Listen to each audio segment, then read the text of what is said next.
Dans des temps anciens, quand le monde n'était pas encore enfermé dans le calendrier, vivait un peuple façonné par la steppe. Le cheval était sa liberté, le feu son épreuve, le fer sa mémoire. C'étaient que les Turcs. Leur vie était rude, leur endurance sans faille. Ils tenaient debout par la tradition, avançaient avec le vent et pliaient sans jamais se rompre.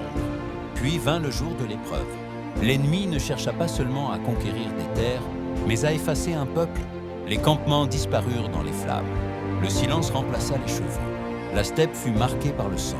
Lorsque la tempête se calma, il ne resta que quelques femmes et quelques hommes, accompagnés d'enfants et d'un passé qu'ils refusaient d'abandonner.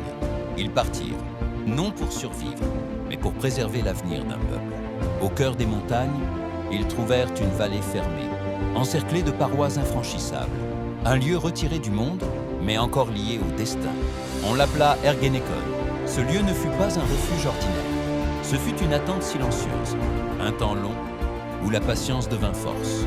Les années s'écoulèrent, le petit groupe grandit, les enfants naquirent, les foyers s'allumèrent, les chevaux revinrent, le fer fut travaillé sans relâche, les arcs tendus, les armes prêtes, et jamais ils n'oublièrent qui ils étaient, ni d'où ils venaient, ni qu'un jour ils repartiraient. Mais Ergenekon devint trop étroit, non par ses montagnes, mais par le poids du silence. Le moment était venu. Devant eux se dressait pourtant une barrière redoutable, la montagne de fer. Alors l'un d'eux parla, un homme du feu et du métal, dont les mains connaissaient à la forge, et l'esprit, la patience. Ce qui est de fer peut céder au feu. Le feu fut allumé. Jour après jour, nuit après nuit, les flammes gagnèrent la montagne. Le fer chauffa, la roche céda, et avec elle, la peur. Enfin, la montagne s'ouvrit. Dans la brume apparut un loup gris. Calme, assuré, guide sans parole. Il avança, sans hésiter, sans se retourner. Les Turcs le suivirent. Ils quittèrent Ergenekon, mais ils n'étaient plus les mêmes. Endurcis par l'épreuve, renforcés par le temps, transformés par le feu.